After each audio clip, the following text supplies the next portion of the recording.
Jack. Levi. The book club from hell. Hello everyone, this is Jack with the Book Club from Hell. Smugglers have banned sexually repressed literature into the most open-minded and sex-positive parts of the world. This week's episode is on living inside my own butt for 8 years, starting a business and turning a profit through common sense reinvestment and strategic targeted marketing by Chuck Tingle. Chuck Tingle is a prolific pseudonymous author of mostly gay erotic fiction. When I say prolific, I really mean it. At the time of recording, he has 390 works released on Amazon, with enticing titles such as The Loveland Fogman gives the best accounting advice and head I've ever gotten. Mothman did a great job installing my home audio system, and now he's eating my ass, a trans buckaroo tale. My billionaire triceratops craves gay ass, Pounded in the Butt by my book, Pounded in the Butt by my own butt, and Not Pounded by Anything Volume 3. 6 more platonic tales of non-sexual encounters. Tingle maintains a highly amusing online presence and wears a pink bag on his head while appearing in public to preserve his anonymity. As promised, we are also starting bonus episodes for Patreon subscribers. The latter half of this episode will be the first bonus episode, made freely available because of Levi and my boundless love for humanity. Subsequent episodes will be for Patreons only due to our bounded love for humanity. If you like what we're doing with this podcast and want to support us, we have a Patreon account, as I just mentioned, the link to which is in the show notes. People on Patreon can access the notes I make for episodes, so long as that episode warrants coherent notes. And as well as that, we release bonus episodes for Patreon subscribers, as you just heard. I've also published a novel called Tower, a surreal, absurd journey involving the medical treatment of souls, a tower who remakes the world in its own image, amphetamines, and a talking briefcase. You can find Tower on Amazon or on Apple Books, links to which are in the show notes. So, if you're ready to hear some of the most surreal erotica put to digital paper, then listen on. Enjoy. Yeah, I already really like Chuck Tingle. I was not looking forward to reading gay pornographic literature for the podcast. Yeah, surrealist, gay litrotica. Yeah. Surrealist? I don't know what. Whatever. No, this is definitely surreal. It's and absurd. To give away plot spoilers, this includes a number of sex scenes between the protagonist Travis of this story and the manifestation of his business sense. Yeah. In the first place, as a man named, I forget his name, Bucko or something. Yeah, something. A really wealthy man, and then later just as the abstract personification of his good business sense. I think it was Bucko, wasn't it? Something like that. Yeah. So how did you find out about Chuck Tingle Jack? A number of people in the Discord have asked us to cover Chuck Tingle. Yeah, of course they have. And I just picked one at random. That had a compelling name. So yeah, we chose to read Living Inside My Own Butt for 8 years, starting a business and turning a profit through common sense reinvestment and strategic marketing. It's a really strong name. It's a very strong name. He has a gift for book titles. I don't know how many books this guy's published, but he's published books and short stories. I don't know how many words this one was, but it's probably fewer than 10,000 words. He has some full-length novels, which have both seemed to have sold well on Amazon and novel length. So he's remarkable in his output. He's remarkable too in his ability to name novels in a very engaging way. His most popular book on Amazon is Space Raptor Butt Invasion, for which he received a Hugo Award nomination, which unfortunately he lost. Yeah, it was he was robbed of his Hugo coordinated plan of attack on the Hugo Awards. Yeah, which his fans. He claims he wasn't participating in. Which I'll take his word for it. On behalf of his, what did you call them, buckaroos and ladybucks? Yeah, buckaroos and ladybucks. His fans. He's got 99,000, nearly 100,000 followers on Twitter. Yeah, this guy, I'm assuming Chuck Tingle is a man. That's what he identifies as. At least that's how he's presented himself online. Presents himself as. Wouldn't surprise me if it came out that was actually like a woman or something. Just impersonate him. And yeah, some of his other names. I'll read out some of the names. Yeah, the names are remarkable. There's Mothman did a great job installing my my home audio system, and and now he's eating my ass. A trans buckaroo tale. He's got another one called what's another Ladybuck and Ladybuck on Ladybuck, 7 lesbian tales of ladybucks. This one I really like. Not pounded by anything. 6 platonic tales of non-sexual encounters. Yeah, that was the Chuck Tingle curveball when he had the platonic short story collection. Yeah, so he's good at coming up with very strange names. Also, in terms of his output, I don't know how many exactly he's published, but I bet he has over 50 of these books or short stories or short story collections available on Amazon. He's written so much smut. He's also got a bit of a thing for dinosaurs. Yeah, there are a lot of dinosaurs. So there's one on here called "My Billionaire Triceratops Craves Gay Ass." What's this one? Slammed in the butt by Donald Trump's attempt to avoid accusations of plagiarism by removing all facts or concrete plans from his Republican National Convention speech. I wonder how long that one is. Yeah, he's within the confines of the gay porn genre of literature. He's very, very inventive. He's got pounded by the classics, 7 literary tales of the Tingle verse, which is like is in the style of Penguin classics at the front cover. And it's got a triceratops on the front. Yeah, he's got this weird dinosaur thing going on as well. Yeah. You also said he had a few longer novels. Yeah, so he actually has 2 actually serious novels that have been contracted or whatever by an actual publishing house. One is called Damascus, which he released last year, which is like 300 pages and seems to be an actual a non-smut like it's an actual serious, it's a sci-fi horror novel. And then he's got another one coming out this year called Bury Your Gaze, which actually sounds interesting. It's about like a Hollywood writer who's gay and who's writing like a film for like a TV show for Netflix or something.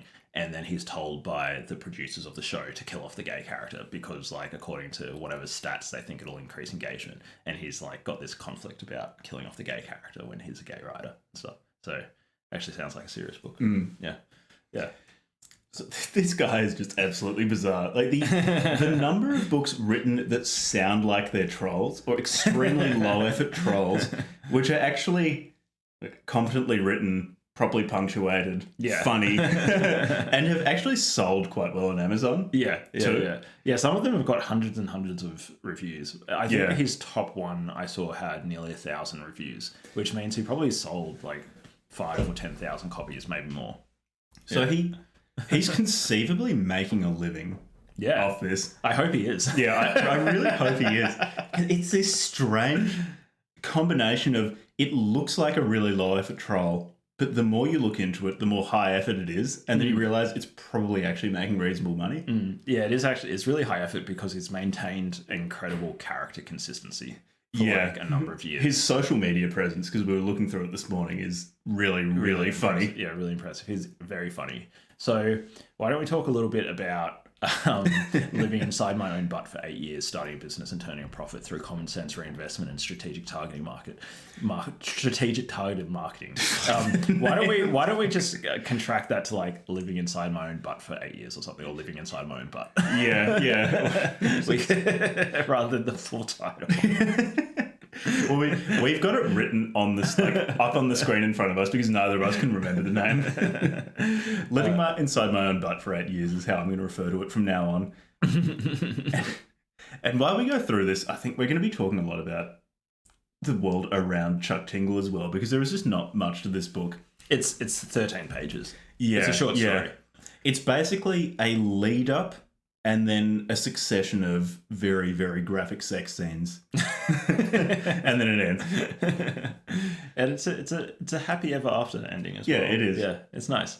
It's heartwarming. I was very impressed by the fact that this was well punctuated. It seems to have been properly edited, maybe by Chuck Tingle himself. Yeah. No weird spelling. No. He's obviously he's a consummate professional. Yeah, he's a professional. Professional literotica writer. That's all. So the premise of the book is there's a guy who's a student and he gets hit by a truck, basically, and he ends up in hospital with a huge hospital bill, and he's in a bar. Then it tells the story of him being in a bar, struggling to think through, like, how am I going to cover my $5 million or whatever hospital debt, and some guy walks in who's like extremely wealthy, just like comes in pimp suit, like gold topped cane, and like dollar signs everywhere, John Galt style. This is like the cafe is about to close, and the barista's like, no, we're not doing any more drinks, and the guy just throws a bunch of $100 bills. And the guy's like, is it open now? Like, give me 4 of your best coffees. No, he's like, what's the most expensive thing on the menu? What's the most expensive I'll have thing? 4 of them, and then pours 3 of them out just to assert his wealth dominance. And then like the main character, Travis Travis runs out after him. his name is Sir Barcano Shibari. Sir Barcano Shibari. But you can call me Barco. Yeah. Just a rich dude named Barco, which I assume is an allusion to Buckaroo. It might be. Yeah. I'm not familiar enough with Chuck Tingle's literary oeuvre to really know whether he likes playing these sorts of word games or not. His little universe. Yeah, I'll have to probably read 30 or 40 of these short books to get a handle on things. And he follows Barco into his helicopter. Yeah.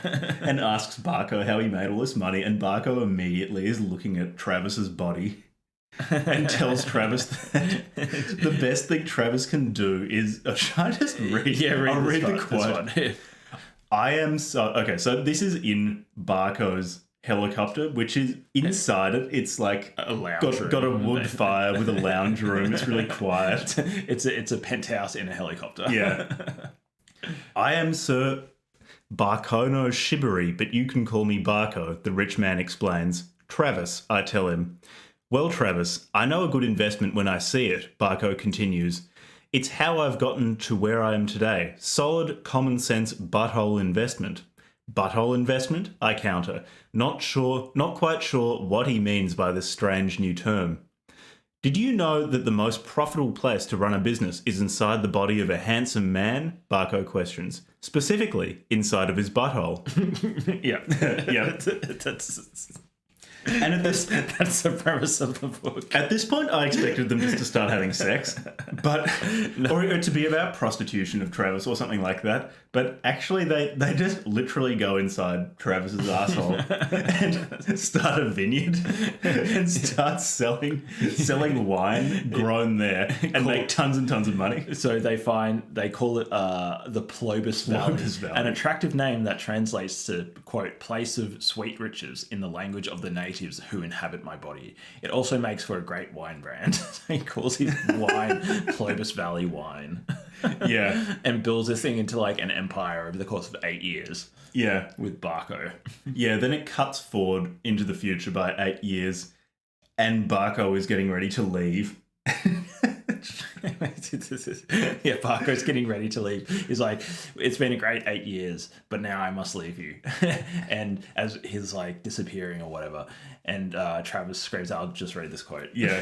Read the quote. I was like, we're not really skipping anything. There is so little to this. Yeah. Wait, I cry out, grabbing a hold of him and pull him close as tears stream down my face. You can't go. There's so much that I still want to tell you, to learn from you.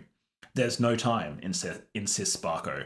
You'll have to learn from yourself. That's all I ever was, Travis, a part of you. But I love you, I reveal. I close my eyes and I kiss the handsome man deeply on the lips, feeling them dissipate against mine.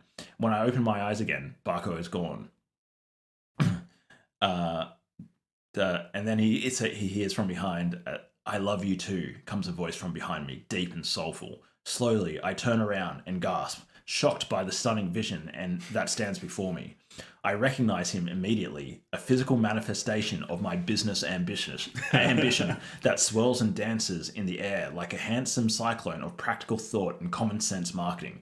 I'm still here, the manifestation of my business sense tells me, just not in the way that you thought. I don't care, I tell him, trembling with arousal. I want you.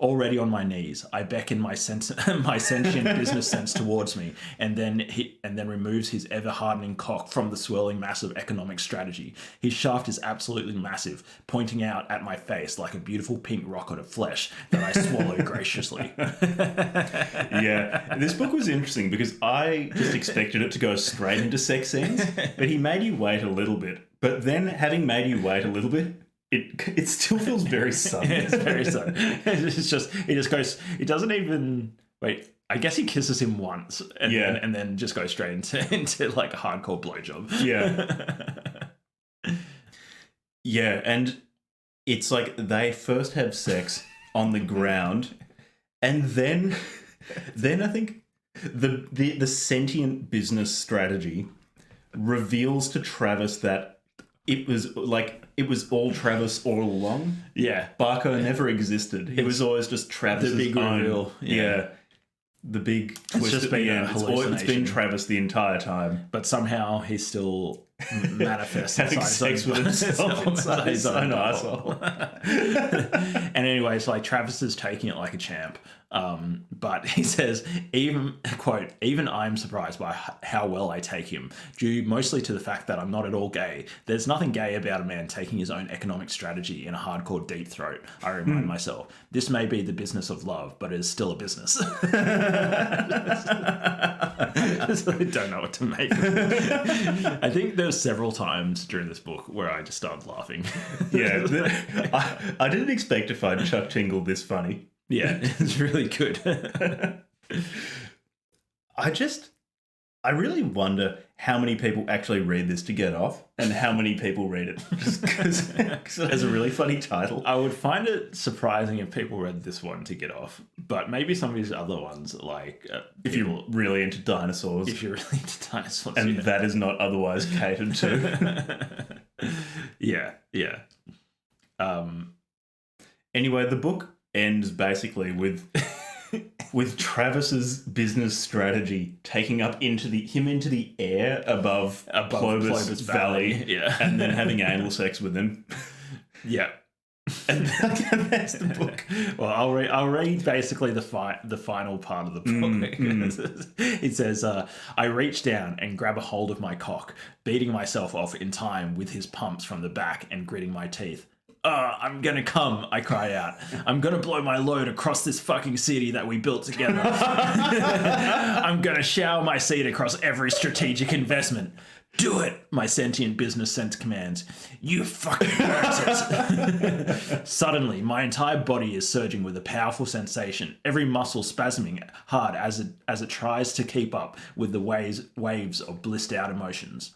My first instinct is to shut my eyes tight, but I force them to stay open, to view the beautiful pearly rain of my cum as it splatters down across the city below. Rope after hot white rope ejects from the head of my shaft, tumbling down and blessing my investments.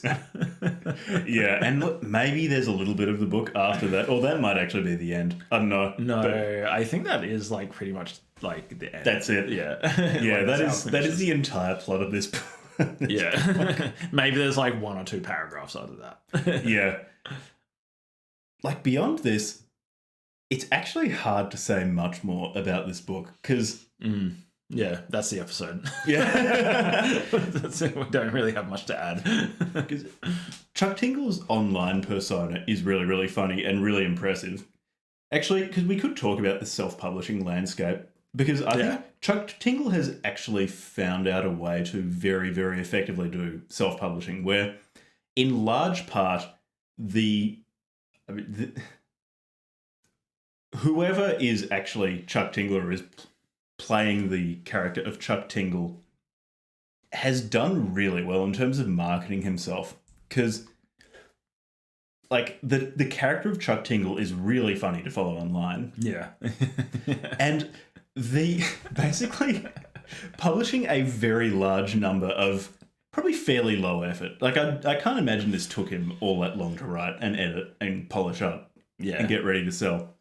Yeah. Publishing a lot of things like this that are genuinely funny, really, really ridiculous, so it makes people, I guess, like, want to read them. And, like, talk about him. Yeah, like, I guess probably people talk about him. Yeah. Because this might be because I'm not very interested in reading porn, I'm not interested in gay porn, and I'm not interested in surreal literary gay dinosaur porn. Yeah. But I can't imagine buying this because you're like, yeah, I'm just going to beat after this. Yeah, I have a suspicion I'd be surprised how many people actually buy these books for the literotica part. Maybe there is another one of his books that is, like, very seriously, like, that is much less obviously a joke. Whereas this one seems intentionally absurd. Funny. Yeah. But publishing a lot of things that, at least to me, really seem to be jokes. Yeah. Like, the intention is that they're ridiculous and funny. Yeah. I hope that he's making a living. I really hope he's making a living off this. But that would just be funny. That the internet is just rewarding this dude for just being completely ridiculous. But also it would say something about what people, if they want to make a living off writing, at least writing fiction, should consider doing. In that much of what seems to be driving his sales is just the absurdity of the character of Chuck Tingle. Yeah. A lot of what you're actually interacting with is this character of Chuck Tingle. Yeah. When you buy these books. And he has 99,000 Twitter followers, but he also seems to have like, let me pull him up. He appears in public as well with a pink bag over his head. Like, some of his tweets are getting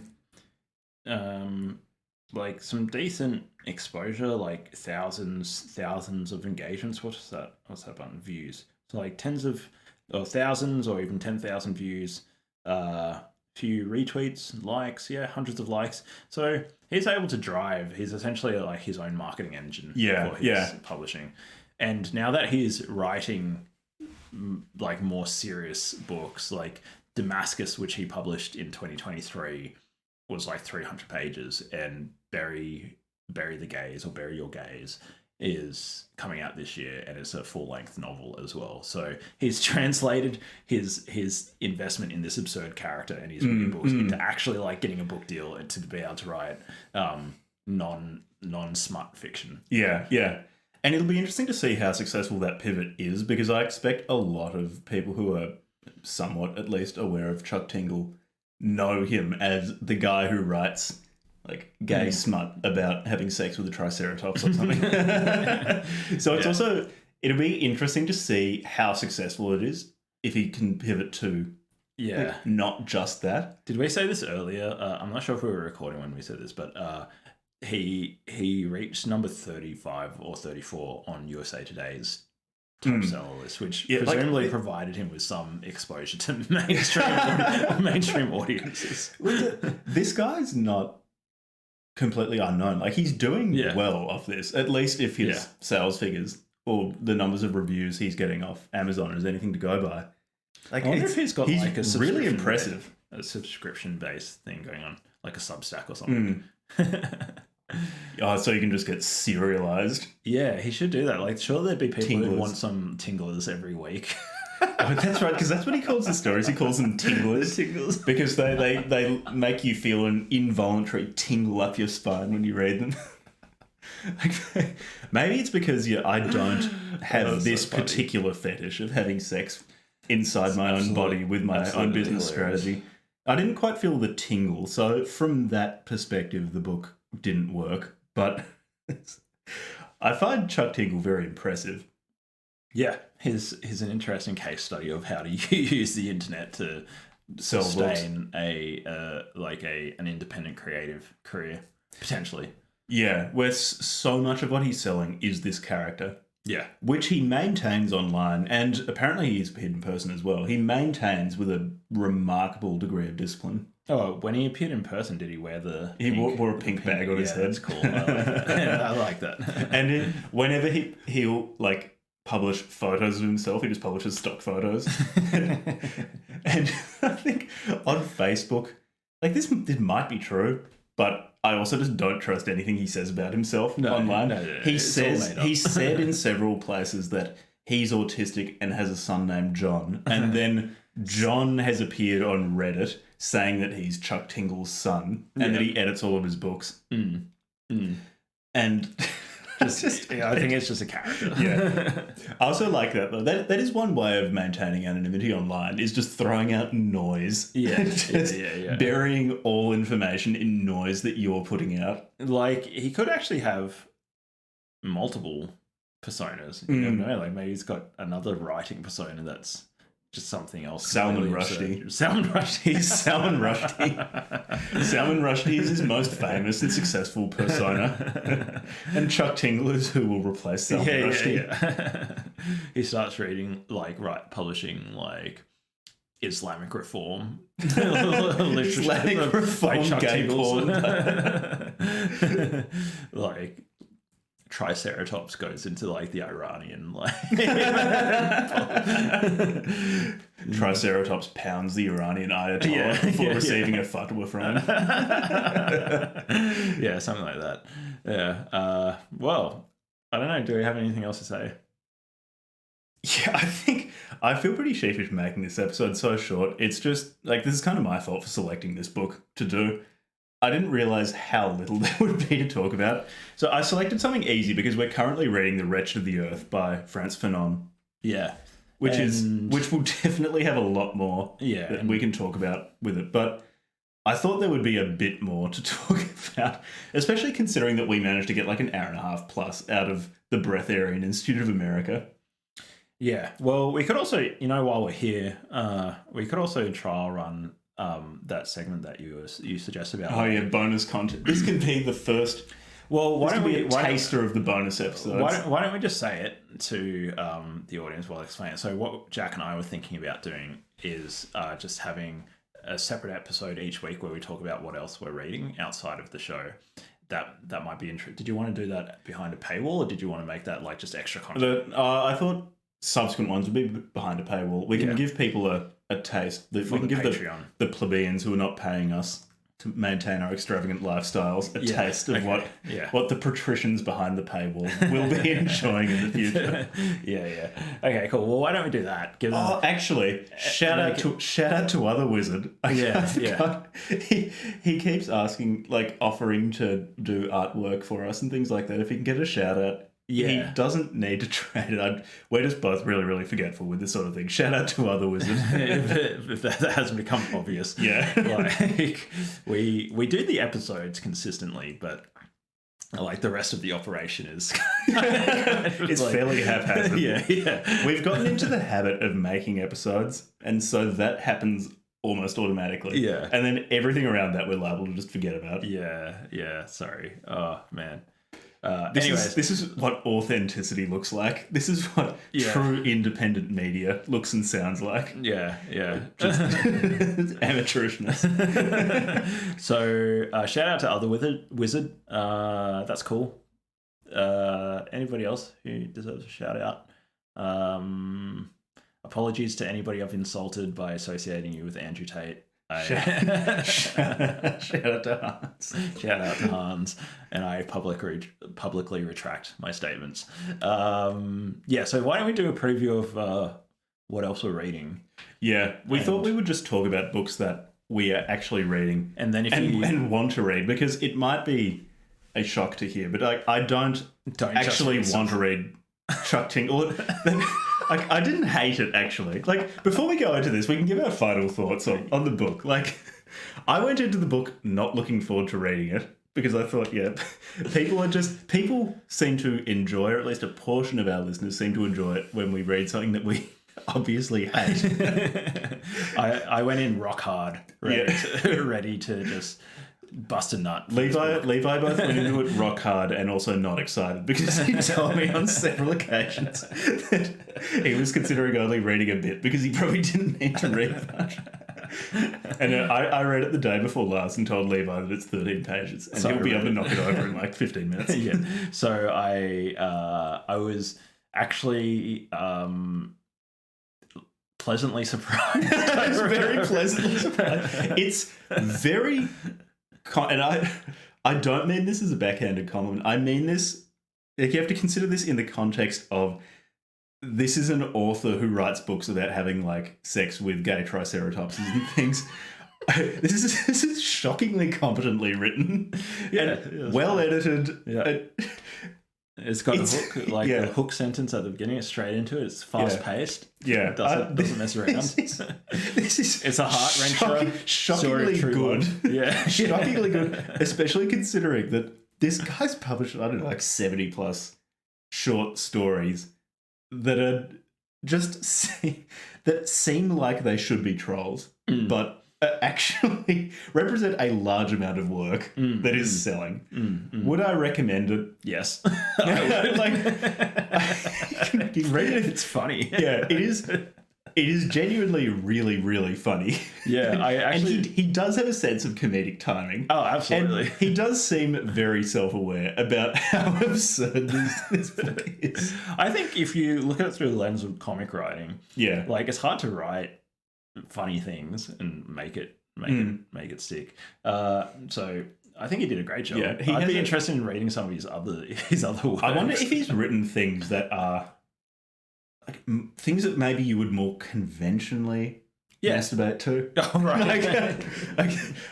I wonder if he separates these things, or if everything is a joke, or if he just thinks like, yeah, this is my thing. I just like dinosaurs. I like. He watches this episode, surreal, and he's like, no, it's not comedy. Yeah, this is legitimate erotica. Yeah, yeah. Well, I mean, he must intentionally have comedic elements because his timing is too good when he writes. So good. Yeah, it's so funny.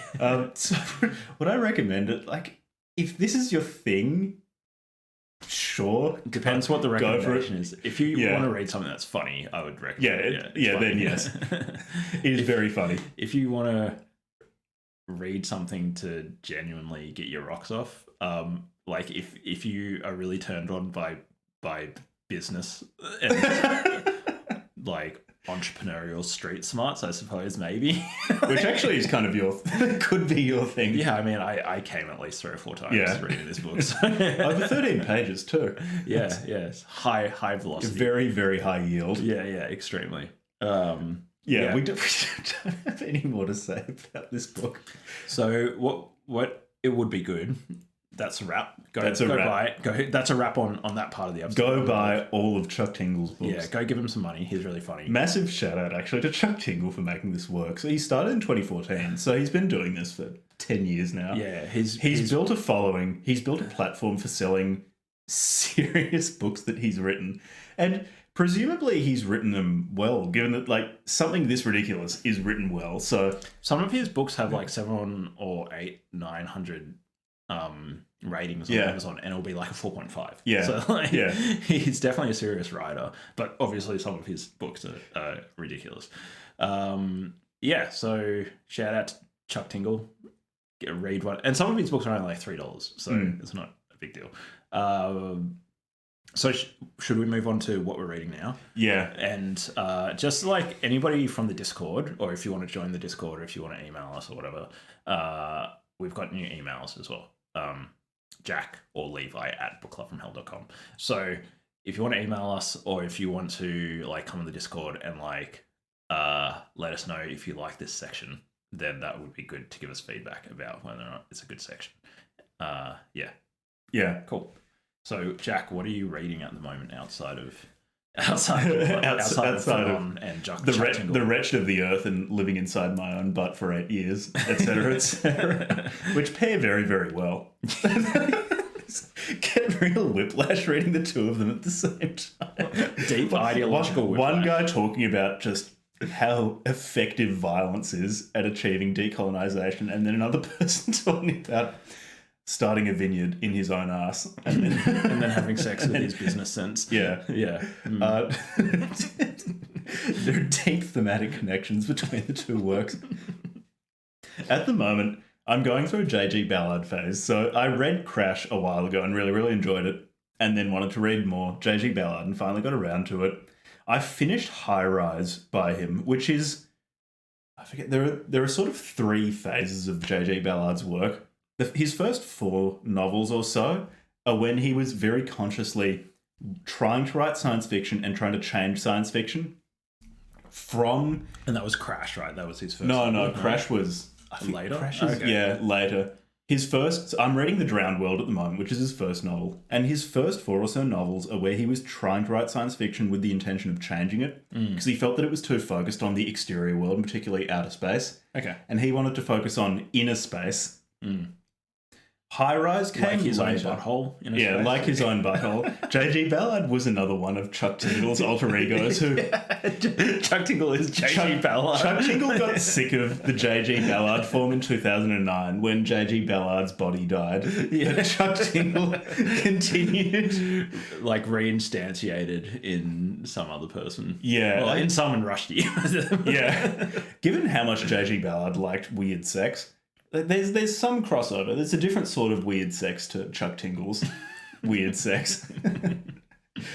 And you recently read High Rise. Yeah. High Rise is it's a more developed J.G. Ballard than The Drowned World. The Drowned World is fun to read because you see so many of J.G. Ballard's preoccupations there in embryonic form, and some of them are expressed more completely, like how in most of his books there's this theme of regression towards some primitive form. And that's present in The Drowned World, where because of solar instability, the Earth is heating up more and more and more. Most of the Earth is just uninhabitable for mammals, and there are about 5 million humans left, most of them living in Greenland. All right. Yeah, that actually sounds really interesting. Yeah. And it's beautifully written. And the regression in this book is the world is regressing to sort of the Triassic period. You're getting... Yeah, right. Yeah. Like physically the atavism of dinosaurs in these larger and larger iguanas. Definitely Anopheles like mosquitoes. Definitely Yeah, there's very much... Yeah, and they all start having sex. And then also the humans start having dreams of the womb and things like that. So there's regression... The presence of regression there. I've only read maybe 50 or so pages. I'm not sure if J.G. Ballard's other preoccupations with that's a continuous marital infidelity is just in all of his books. Yeah, right. Lots of drinking. That's in all of his books. Everyone's just pissed all the time. Right. I haven't come across his obsession with wounds yet. Yeah. But that comes up in Crash, right? That comes up in Crash. In High Rise, there's a lot of wound. Yeah, like focus on wounds. Yeah. Not as much as Crash because they don't have sex with the wounds. That was a particular focus in Crash. How personal, or what was Jung's like psychological versus visionary? Like how psychological is his stuff? It depends how you define it, because it was obviously things that he's been thinking about a lot. They just keep coming up. I also find he keeps just like noting that things are made of chromium in just all of his books throughout his entire career. Things are made of chromium. Yeah, it's right. Just particular material that he keeps returning to. High Rise is interesting because it's a much more developed Ballard and much more what people now would describe as Ballardian, because it's one of his better known novels. Right. And it's really good. I highly recommend it. It's basically... There's this series of high-rise towers being built, and one of them has been completed and is having people move into it. All of the people moving into it are... They move from being quite wealthy to very, very wealthy. And it doesn't take long once everyone has moved into the high-rise for what Ballard calls the inner logic, or the unseen logic of the high rise, which is another Ballardian phrase. Everything carries with it its own hidden logic, which forces the humans who associate with it to start behaving in certain ways, which they don't even necessarily acknowledge. But there's sort of this retrogression of everyone within the high rise as another ballardism, where first they start becoming very suspicious of each other, then start tribalizing into floors and not talking to people from other floors. Yeah. They won't throw away rubbish. Like, it just piles up in the corridors. All of the infrastructure in the high rise breaks down. Then the different floors start barricading themselves in and then raiding each other. And then it just completely blows apart and everyone starts regressing into infantile fantasies. Like some male characters seek out female characters to become their mothers. Yeah, right. There's a great deal of violence. They form, I guess, before the retrogression is complete, they'll form like social classes. Yeah. Based on where they are in the high rise. But those also end up completely dissolving once the retrogression progresses beyond a certain point or regresses beyond a certain point. Yeah. Like with J.G. Ballard's works, really all of them, it's beautifully written. He has this very cold sheen to his writing, which it's probably not quite as beautiful as Crash was. Crash was particularly striking because it was really disgusting, a lot of the things that were being described, but the impact of the violence and of the strange sex in it was amplified by the beauty with which it was described. That he managed to make the mangled bodies in a car wreck and then Vaughn masturbating, watching like people bleed to death in car accidents. Very beautiful because of how he described it. Like the prose. Yeah. Yes. Yeah, right. Interesting. He has this very detached, clinical way of describing things. It is interesting too, reading The Drowned World and his later works, because he's never... Maybe there is a work of his which is much more focused on dialogue and where he writes better dialogue, but I just don't feel like his dialogue is actually that good. Yeah. Like, he was a fantastic writer, so of course his dialogue is better than 95% plus of any other novelist, but it's probably his weakest point. And in later novels, I think it might also have been weaker because he just wasn't that interested in it. In later novels, people do talk, but it's quite spare. Whereas in the Drowned World, it's more conventional in that he's... Just because he was much less experienced, because he wrote so many novels, he has people talk to each other much more. The conversations are more what you would expect in a more traditional science fiction novel, not a J.G. Ballard science fiction novel. Yeah. Despite the fact that this was during the phase where he was trying to write sci-fi, he is still J.G. Ballard, and so it's still really fucking weird. It was actually a really good combination. I was really pleased when I found out that he wrote a bunch of sci-fi books. Yeah, right. Sci-fi J.G. Ballard is really fun. So that was what some of the things I've been reading. I really, really recommend High Rise. The Drowned World, I haven't finished, but I expect I'd recommend it as well. Yeah, nice. My girlfriend is really liked High Rise. She was a big fan of it. I don't know if she's read his other stuff, but she really liked. She's a big sci-fi buff, so if she gives her thumbs up to a sci-fi novel with a lot of background of like comparison, so probably give it a read. I'm reading other things at the same time, which are still working through them. Reading The Perennial Philosophy by Huxley, actually based on a recommendation from someone in the Discord. Who was it? Dank Enlightenment. Yeah, we haven't heard from him in quite a while, but if you're listening, shout out to Dank Enlightenment. I'm reading The Perennial Philosophy because of you. I'm really enjoying it. Huxley was just looking around. He did a survey of world religions and tried to find the common themes. Yeah. And then we'll be like quoting from them. Yeah. And talking about the commonalities. I'm maybe only a quarter through because it's slower reading than a novel. And that's for research, right? For one of your... Yeah. For your half books, for research for a draft I'm writing at the moment, and half just because I find it really interesting. And I just find the project really interesting as well. Huxley was a strange dude. He was such a strange man. It's pretty impressive, though. To be fair, what was his name?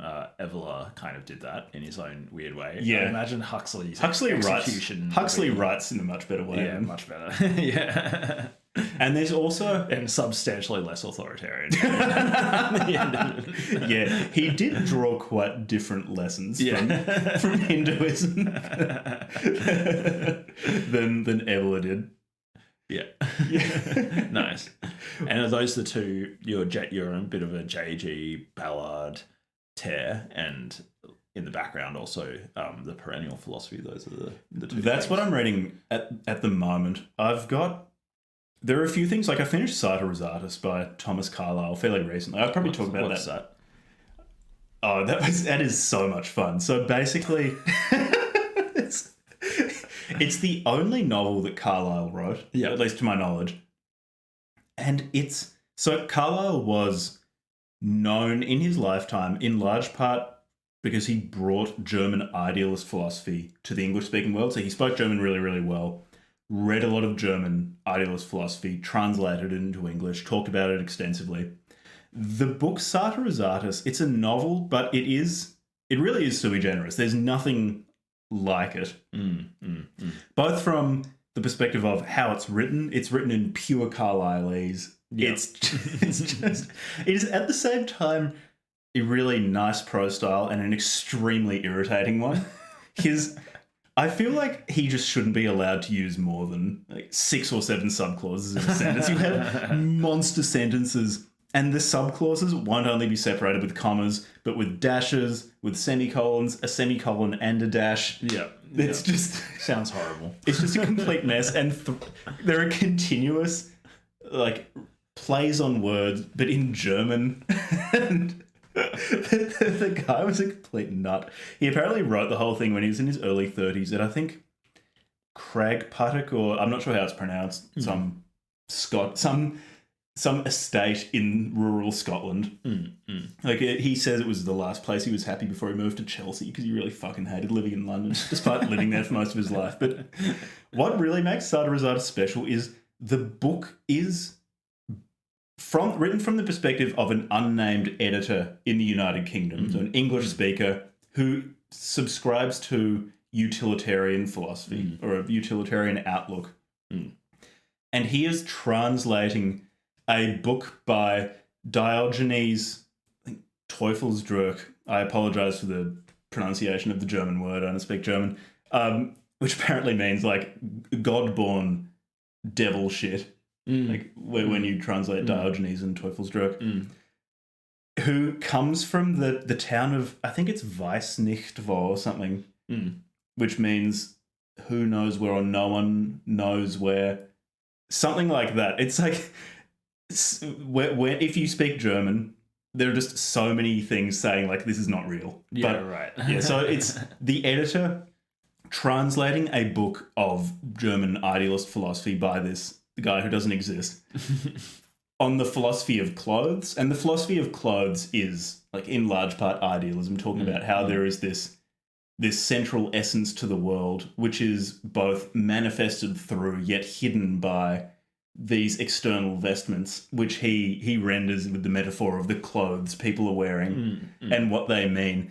And the book is basically the editor grappling with these ideas and refuting them and talking about the parts of them that he likes, the parts that he doesn't like, the parts that he struggles with, the translation difficulties, talking about the life of Teufelsdröck and how maybe it has affected the philosophy, or maybe if it's just completely unrelated to the philosophy. Right.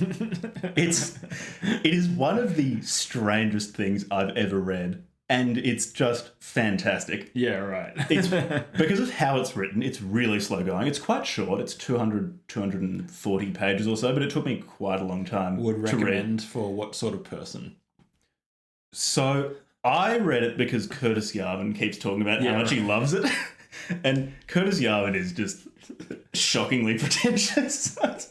So if you are even if you listen to this podcast, you will be aware of who Curtis Yarvin is. But so that's saying if you're aware of who Curtis Yarvin is, you should read it is probably actually not that helpful in the context of this. But if you find, if you find my very brief synopsis of what this book is interesting, then you're probably enough of a degenerate to want to enjoy this book, and I recommend it. For people who have a background in philosophy, they would probably get a lot out of this book, and a lot more than I did. Mm. For people who speak German and English, actually, you'd probably get a lot out of this book, because also it's written in such a way that it feels like a translation from German. I'm not sure quite what it is, but you can normally pick in English when something's been translated from German. There's a really German feel. And this book feels like it was a translation from German, and quite regularly, because it's even got at the back of the book notes, or just in my edition, the Oxford edition, like an editor who's added in notes. An editor who exists in the real world, not the editor that Carlyle put as the the protagonist of this novel. And even just the act of turning to the notes of all of the allusions that Carlyle makes feels like when you're reading a translated novel. Yeah, right. So I guess if you speak German really well, shout out to Jaap and Hans, then you probably get quite a lot out of this as well. Yeah, cool. And we've got a new German on the Discord server as well. His name there starts with D. I'm sorry. Shout out to you too. Yeah. Is Moog German? I think Moog is German. No, Moog's American. No, this guy, this is the person who he played Rot, which is a Czech game, and then went to Prague and took a bunch of photos of the places that inspired the various levels in Rot. And he sent me a photo of Haya, which is just like a metro stop in Prague. So right. If that's you, shout out to you. I'm sorry for not remembering your Discord name. Anyway, if you speak German and English well, you probably actually get a lot out of this book, because there are so many plays on words between the languages, which some of them, just because in the edition I have, they talk about them, and like I'll just trust them because I don't speak German. But if you speak both languages, you probably actually find a lot to like. It's really impressive. It is one of the few novels that I've read that I've come away from thinking, wow, that was actually just totally unlike anything I've read before. It's just without precedent, and no one that I'm aware of has tried writing something this strange. And was it a commercial success? No. He published it serially, I think between 1833 and 1834, I'm pretty sure. And I don't think it sold particularly well at the time. It's even now, like I found it quite hard to find an edition in a bookshop. That might be because at the moment I'm in a part of Melbourne that's quite left-wing, and Carlyle is known for being really fucking reactionary. Yeah, right. Really reactionary. He wrote a lot on history and contributed a lot to the so-called great man of history theory.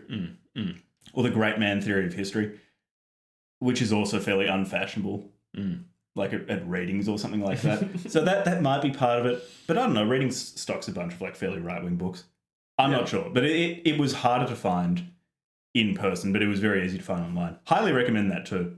I've had a good run of reading books that I really enjoyed. What about you? Probably not as interesting as you. I've been reading a bunch of books about analytics, like product analytics and stuff, which has actually been interesting. I don't know if like people talk about it. Would people like find that particularly interesting. Yeah, talk about it. Well, it's interesting because there's this issue of like designing experiments when it's interacting with people, because obviously like people can like make choices and do all sorts of like weird stuff and can do unexpected things. So it's not like a controlled experiment with like, I don't know, some chemical reactants or something.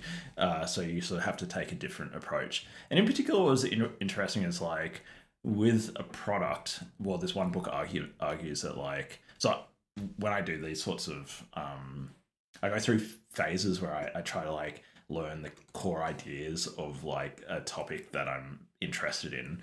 And so I may or may not complete an entire single book on it, but I'll find like 4 or 5 books that seem to be like the ones that are recommended for a particular field, and try to like get the core ideas out of those and like read across them. And then if one of them seems particularly good, like I'll go deep on that. And then, you sort of like want to get past this, like a line in the sand, which you sort of have to judge like on a case by case basis, like have I got my head around the like core big ideas of the field, and if I wanted to go deeper, would I know like roughly where to start? And yeah, with product analytics, like one of the big ideas is essentially like you're trying to infer sort of people's preferences based on their behavior. So you need to essentially like instrument or like put into your product like measurement points. If it's software, it's very easy, but you could do it with other sorts of things if you like figured out the technology to do it. And yeah, like try to understand the use of the product, and then based on that infer like, oh, okay, are people having trouble with like this part of it? Are they getting value out of it in this other part? Are they like returning to the product, all that sort of stuff? And yeah, that's been interesting, because I think like switching gears out of like engineering to more a product perspective on things, you actually want to like not just build stuff, but kind of understand the effect and effectiveness of what you're building. And yeah, like you can obviously just like code stuff and just run around just making stuff, but if you don't have any sense of like, okay, is the stuff that I'm building actually worthwhile by some objective measure other than just like somebody just gives you good feedback because they like you or whatever, you want to try and get something that where people are dispassionate, and you know, you can just say, oh, yeah, well, people are not returning to my app, so like it's obviously not a good app. So, and even if somebody like gives you nice feedback, it doesn't mean anything. So like yeah, that's been good. That's been worthwhile. I also find it funny too. It's like it's actually quite a good illustration of how we differ in terms of what we're reading in our spare time. yeah. Levi's dramatically more practical on these things. So that's been good. And yeah, just reading some other stuff about like running like experimentation in business settings and product settings rather than you know, like science, like more classical, like just like physics or whatever. So that's been interesting. I did just order a book that's just arrived, which I've just started reading, and I've been looking forward to it arriving, called The Demon Haunted World by Carl Sagan, with the subtitle is Science as Candle in the Dark, which is like Sagan he's making this point that we live in a world with all this amazing technology and these incredible breakthroughs in our understanding of the universe because of the discipline of science and the culture of criticism and like all that sort of good stuff. And he's like, yeah, but if you just like ask a random person on the street, they probably believe in something like UFOs or ghosts or telepathy or whatever. And it was like, why? It was like, you know, like the world is a pretty amazing place, and science enriches that. And somebody like Dawkins would say, like, there is grandeur in this view of the world. Like, understanding more about the world doesn't minimize the magic of it. It actually like amplifies the magic and the mystery of it, because you know, like the way that DNA works is incredible, or like the fact of like how big and old the universe is, much more than anybody ever like thought before a few hundred years ago. Like that stuff is amazing, and yet people want to hold on to like these things that when they're actually scrutinized don't hold any water. But people like, they persist, like these like superstitions and that sort of stuff. And he's talking about, because Carl Sagan, I'm pretty sure, was American. He's talking about it in the context of America, which is a highly technological society, and it's like in the last 100 years has been the place of like a lot of important scientific breakthroughs. So it's like dealing with this. It's almost like I guess you'd say, sort of sociological like inquiry into why are these things persisting. And I sort of have an opinion already. I need to get through the book to see what Carl Sagan's opinion is, but I have a suspicion that like if you've gone through like STEM education like us, then you're anchored. Your social context is a bunch of other people who have submitted themselves to the discipline of like learning about like whatever engineering or whatnot. And that's actually not a lot of people. Mm. And so something like Carl Sagan is just spending all his time around other physicists or whatever and other science writers and science communicators. Actually, like is in a little bubble, and there's actually lots of people who just haven't had like access or much exposure beyond like maybe like watching a documentary or something, but like haven't gone through sort of like multiple years of submitting themselves to critical thinking, like to like intentionally like being critical and having to think through like what is a good explanation and that sort of stuff. And yeah, it's interesting. Yeah. Yeah. I don't know. I guess I'll see. I have a suspicion I'll like the book because it just like confirm all of like, all of my values. So it's like I'm not really like pushing myself outside of my boundary, like my normal like comfort zone with that book. So, but I've never read anything by Carl Sagan, so I'm looking forward to that. I think apparently he's a really good writer. Oh, really? Yeah. Yeah. He wrote Arrival. No, not Arrival. He wrote another science fiction book, which is like apparently like I think he won a Hugo Award or something for it. Oh, really? Yeah. Yeah. And I think it was actually turned into a movie.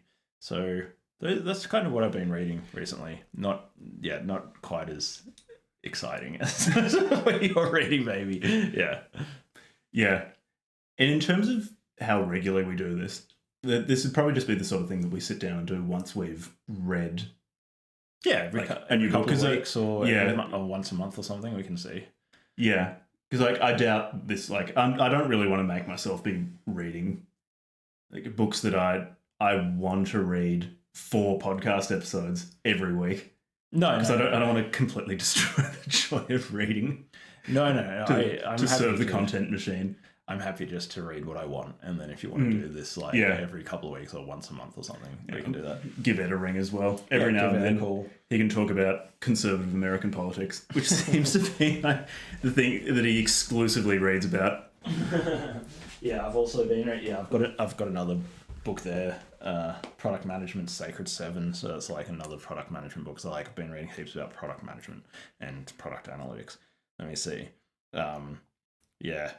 Yeah, it's all just like I'm looking at my Kindle now, and yeah, it's pretty much just all like marketing and product and analytics stuff. Oh no, actually, I did this one. I'm looking forward to reading. I've downloaded it. I actually think I'll get the paper copy, but there's a book called The Chemical History of a Candle by Michael Faraday, which I've been looking forward to reading. Which is like he just talks about all the things that go into making a candle. And he's like, candles are actually a very sophisticated piece of technology. Like he's writing in the 18th century, the 19th century or whatever. But there's a whole bunch of science behind it, like the chemistry and like all that sort of stuff. And he turned this like 10-part lecture series or whatever that he gave about the chemical history of a candle into a book. And apparently it's really beautifully written. And yeah. Oh, nice. Yeah. See how that one goes as well.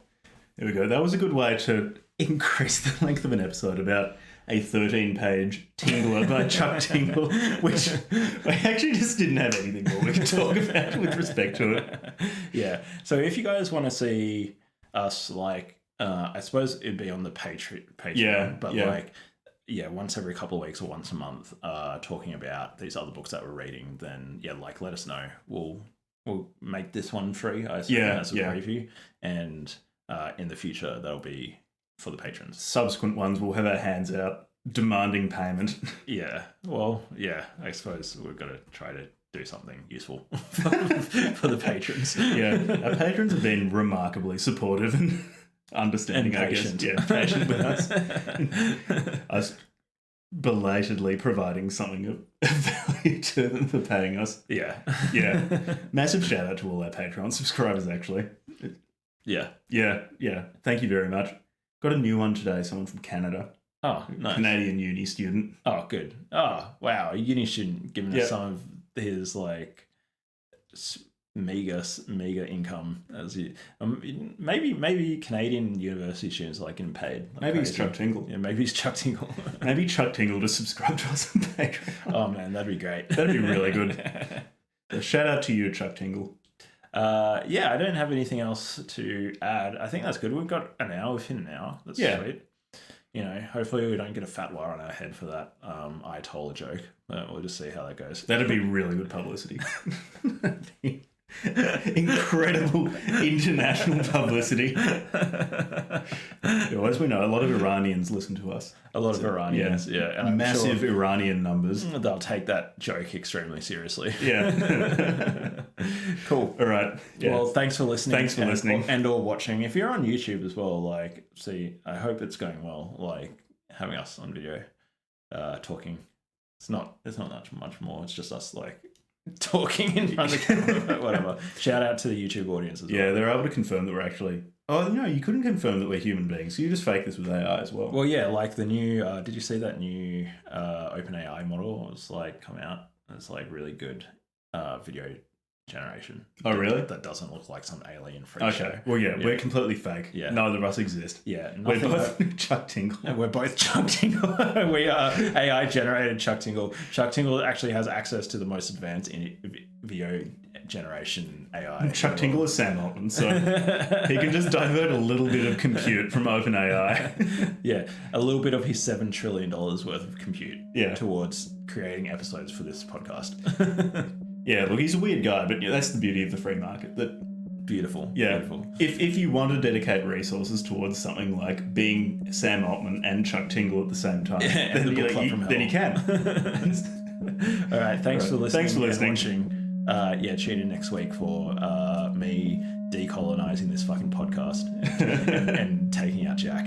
Violently. Well, yeah, but you can only do it violently. Only violently, It's yeah. the only way to decolonize. All right. Thanks. Thank you.